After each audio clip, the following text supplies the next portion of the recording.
The Galactic ban. Blood sprayed across the dingy alien bar as the towering insectoid crumpled to the grimy floor, Anthony twitching. The watching crowd fell silent. In that moment, Private Will Mason realized why humans were banned from galactic warfare. One punch. That's all it took for even a rookie-turned soldier to incapacitate a being twice his size. Mason had come to Epsilon 6 to unwind on shore leave with his squadmates. He sipped a beer, savoring the brief respite from grueling drills and endless EVA training. The dingy bar pulsed with strange music and rowdy alien patrons from across the Orion Arm. A four-armed Zygonian female, her speech slurred from too many Aldebaran whiskies, draped herself on Mason's shoulder. He politely brushed her away. Her companion, a hulking ocean named Vox, took offense. He stumped over, shoving Mason with a plated forelimb. "Keep your filthy primate hands off her."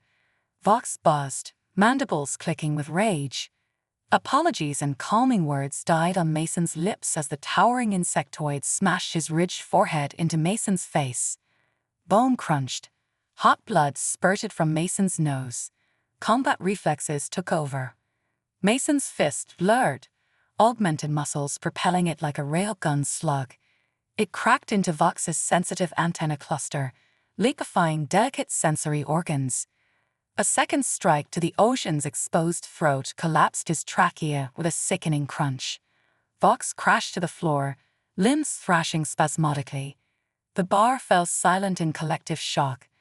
Mason stared numbly at his bloodied knuckles, then at the wheezing ruin of chitin and viscera at his feet. Realizing the grave severity of his instinctual reaction, station security forces stormed in, plasma prods leveled at Mason's chest. He raised his hands slowly, not resisting as magnetic cuffs snapped around his wrists. In the brig, Mason paced anxiously, awaiting his fate. He'd acted in clear self-defense, but that hardly mattered. With their cutting-edge augmentations and brutal training, human soldiers possessed strength and speed that outclassed most galactic races. TF troopers were effectively living weapons. The only reason humanity was tolerated on the galactic stage was their strict adherence to non-aggression protocols. Mason had just violated the highest law of human-alien interaction. Hours passed in a blur of dread and regret. Mason looked up as Admiral Blackburn strode in, her face wrought with disappointment and barely constrained anger. "You're being released into TF custody," she said grimly. "In exchange, you'll face immediate court-martial for gross violation of first contact protocols." Mason's gut turned to ice. He knew there was only one possible outcome: a swift guilty verdict followed by a disgraceful dismissal from the only life he'd ever known. As he marched numbly behind Blackburn to the court-martial that would end his career, Mason finally understood why the galaxy feared humans. Wearing a uniform, he was living proof of the old saying, TE soldiers didn't start fights, but by God, did they finish them. The ominous revelation. Hours crawled by in the dim brig, each minute an eternity of dread and self-recrimination for Mason. He sat on a hard bench, head in his hands, replaying the fateful confrontation over and over in his mind, the sickening crunch of Vox's exoskeleton giving way beneath his augmented fists, the shocked silence of the bar patrons, the cold bite of mag cuffs on his wrists. The cell door clanged open, and Mason looked up, expecting to see armed guards ready to escort him to the court-martial. Instead, Private Liu stepped inside, his normally jovial face creased with worry. "Liu, what are you doing here?" Mason asked, rising to his feet. "I pulled some strings, called in a few favors to get a minute with you before whatever happens next." Liu ran a hand through his short black hair, a nervous tick Mason had seen 1,000 times before. "I appreciate it, but why? You heard the Admiral. I'm __. Career over." Liu shook his head. "It's worse than that, Mason. Way worse. That ocean you laid out, Vox? Turns out he's not just some random drunk. He's the son of High Counselor Sir." Mason's blood ran cold. Sir was a name spoken only in hushed whispers among the ranks of the TE. The ocean leader was notorious for his anti-human rhetoric, his constant push for harsher restrictions and sanctions on Earth's fledgling extrasolar colonies. Oh, underscore, underscore, Mason breathed, slumping back onto the bench as the gravity of the revelation sank in. Yeah, and Vox, he's not dead.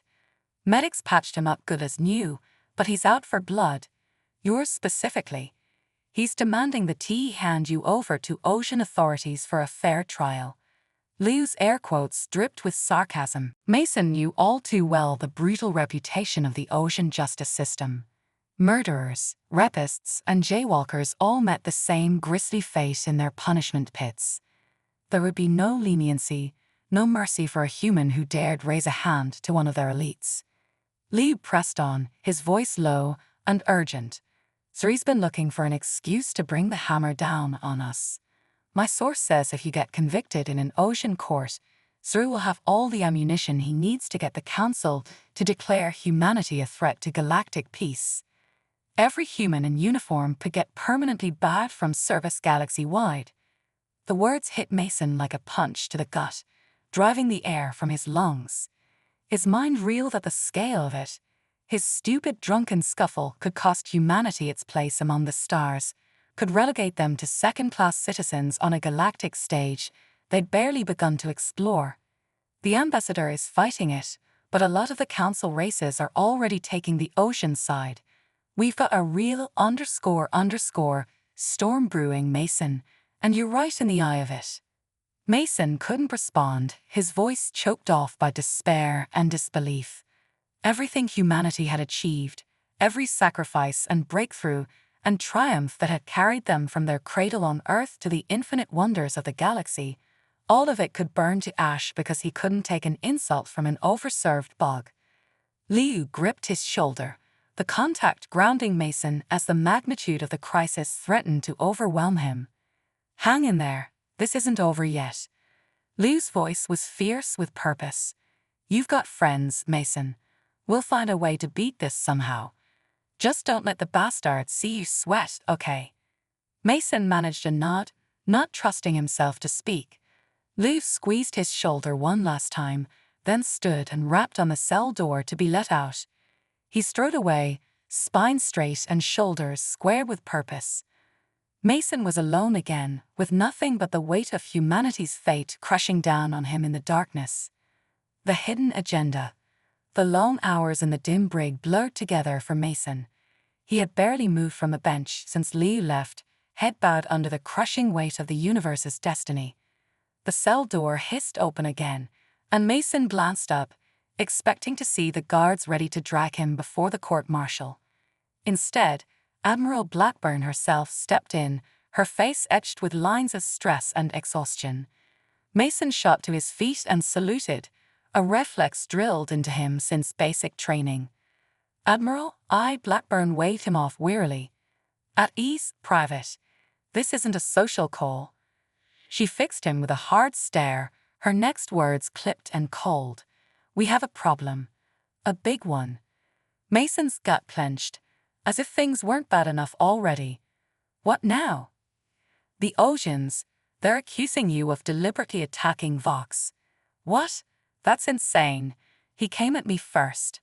I was just defending myself. It gets worse, Blackburn continued grimly. They're claiming it was part of some larger human conspiracy, that you were under orders to provoke an incident to undermine galactic peace. Mason gaped at her, his palms sweating. This had to be a bad joke, a nightmare he'd wake up from any second. That's ridiculous. I'd never. They say they have evidence that TE has been secretly developing banned weapons tech, training our people to use deadly force as a first resort against other races. Evidence. What evidence? It's all lies. Mason sputtered, his voice rising. Blackburn held up a hand, her expression bleak. The Oceans, they may not be entirely wrong. A cold dread settled in Mason's chest. What are you saying, Admiral? Blackburn began to pace the cell, choosing her next words carefully. There are certain factions in the military, in the government, they feel constrained by the Council's rules, all their restrictions on what we can and can't do to protect our interests out here. They want to use Earth's full strength, Mason said slowly, realization dawning, even if it means defying the Council. Blackburn nodded.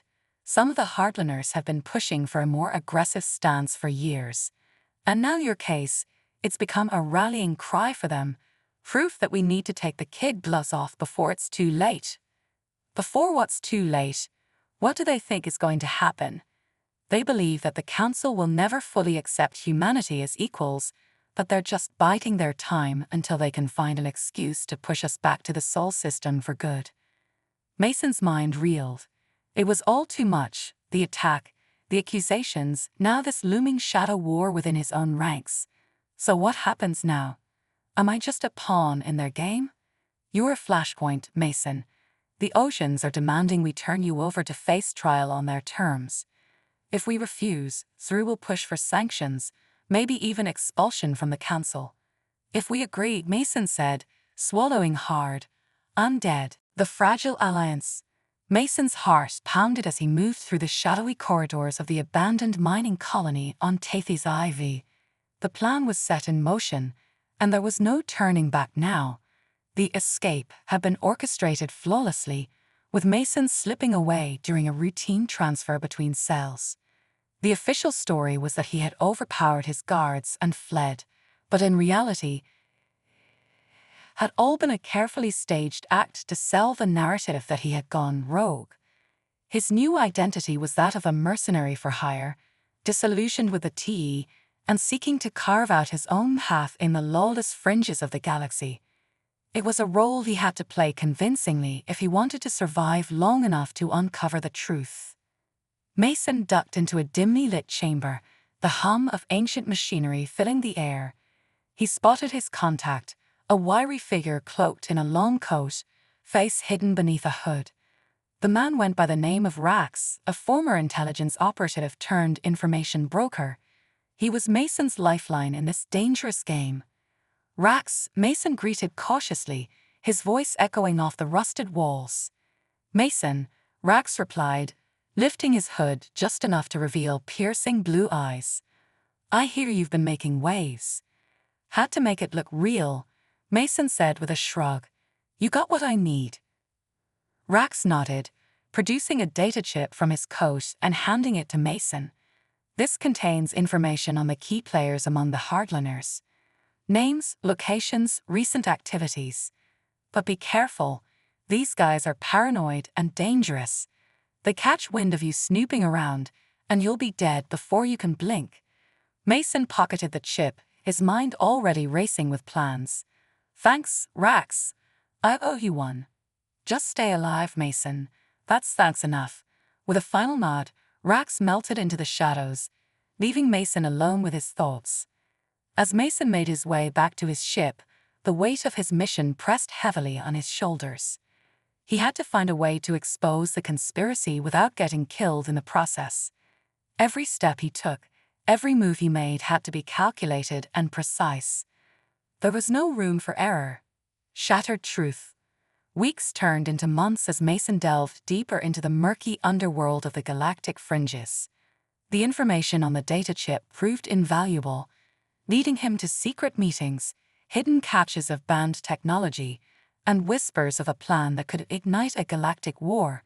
He adopted various disguises, infiltrating the hardliners' ranks and gaining their trust, all while carefully feeding information back to Admiral Blackburn through encrypted channels.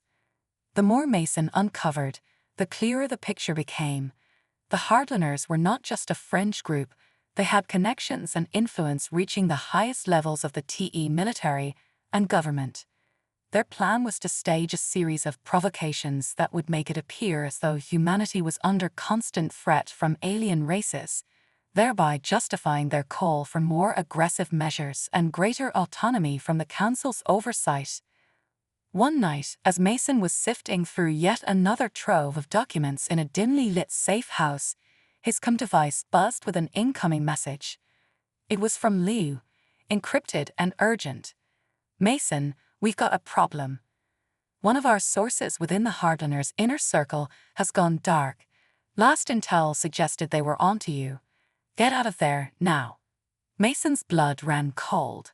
He grabbed what he could and made a hasty exit, his mind racing. If the Hardliners knew he was a spy, it was only a matter of time before they came for him. He needed to get the evidence he had gathered back to Blackburn before it was too late. As he navigated the narrow alleyways, his instincts screamed danger. A group of heavily armed figures emerged from the shadows, blocking his path. Mason's heart pounded as he recognized one of them, Colonel Vasquez, a high-ranking officer and one of the Hardliners' key leaders. Going somewhere, Mason, Vasquez sneered, his weapon trained on Mason's chest. Mason raised his hands slowly, trying to buy time. Just taking a walk, Colonel. No need for violence. Cut the crap, Vasquez snapped. We know who you are, what you've been doing. Thought you could play hero and take us down from the inside, huh? Too bad you won't live to see it. Mason's mind raced. He needed a way out, a distraction, anything. His fingers brushed against the small explosive charge he kept for emergencies. It was a long shot, but it was all he had. I'm not the only one, Mason said, his voice steady. Even if you kill me, the truth will come out. People are watching, waiting for the right moment. Let them watch, Vasquez growled. By the time they realize what's happening, it'll be too late. With that, Mason activated the charge and threw it at Vasquez's feet. The explosion rocked the alleyway, sending debris flying. Mason took advantage of the chaos, sprinting towards his ship. He could hear shouts and the sound of pursuit, but he didn't look back. As he boarded his ship and initiated the launch sequence, Mason sent one final message to Blackburn, attaching all the evidence he had gathered. They're on to me. Uploading everything I've got. Don't let them win. The ship's engines roared to life, and Mason shot into the void, leaving the planet behind. He knew the Hardliners would stop at nothing to hunt him down, but he had done his part. The truth was out there now, and it was up to Blackburn and the rest of the TE to act on it. The final stand. Mason's ship hurtled through the stars, each passing moment a battle between hope and despair. He had done his best, but the galaxy was vast and the Hardliners reached long. He needed a place to regroup to plan his next move. He set a course for a remote asteroid belt, a known hideout for those looking to disappear. As he navigated the treacherous asteroid field, his comm device buzzed again. It was Blackburn, her face appearing on the screen, her expression grim but resolute. Mason, we received your data. It's worse than we thought, but at least now we have a fighting chance. The Council is convening an emergency session to address the evidence. We're moving to intercept the Hardliners before they can execute their plan. Mason felt a surge of relief. What about me?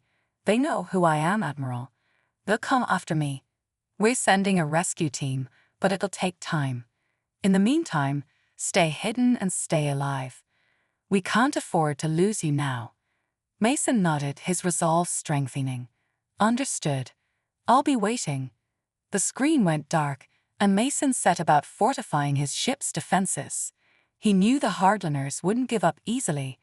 Hours turned into days as he monitored the comm channels, waiting for any sign of Blackburn's team or the Hardliners' approach. Finally, the sensors picked up multiple contacts, ships, moving fast and heading straight for him. Mason's heart pounded as he prepared for the fight of his life. He activated the ship's weapons, ready to defend himself at all costs. The first wave of enemy ships appeared, and Mason engaged, his ship dancing through the asteroid field as he fired on his pursuers. Explosions lit up the darkness, but the Hardliners kept coming, their numbers overwhelming. Just as Mason's ship took a critical hit, another fleet emerged from the void. T-ships, led by Blackburn herself. The cavalry had arrived. Mason, this is Blackburn. We've got your back. Hang tight. With renewed hope, Mason fought alongside the TE fleet, their combined firepower turning the tide. One by one, the Hardliners' ships were destroyed or disabled, until the few that remained turned tail and fled. As the dust settled, Blackburn's voice came over the come again. "Mason, you did it. We have the evidence and the council is taking action. You're a hero." Mason slumped in his seat, exhaustion washing over him. "Just doing my job, Admiral. Get back to the Sol system. You've earned a rest." Mason set a course for home, his mind finally at ease. The galaxy was still a dangerous place, but for now, the immediate threat had been averted. He had faced the darkness and emerged victorious, and as long as there were people like Blackburn and Liu by his side, he knew they could weather any storm. Epilogue. Mason stood on the observation deck of the T flagship, gazing out at the stars. The Council had enacted sweeping reforms, rooting out the corruption and strengthening the alliance between humanity and the other member races. It was a new beginning, a chance to build a brighter future. As the flagship prepared to jump to the next system, Mason took a deep breath, feeling a sense of peace he hadn't known in a long time. The fight was far from over, but for the first time, he felt like they were on the right path. The road ahead. Mason stood on the observation deck of the T flagship, gazing out at the stars. The Council had enacted sweeping reforms, rooting out the corruption and strengthening the alliance between humanity and the other member races. It was a new beginning, a chance to build a brighter future.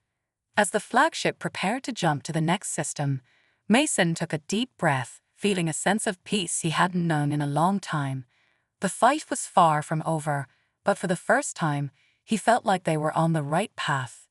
He turned to leave, ready to face whatever challenges lay ahead, knowing that as long as they stood together, there was nothing they couldn't overcome.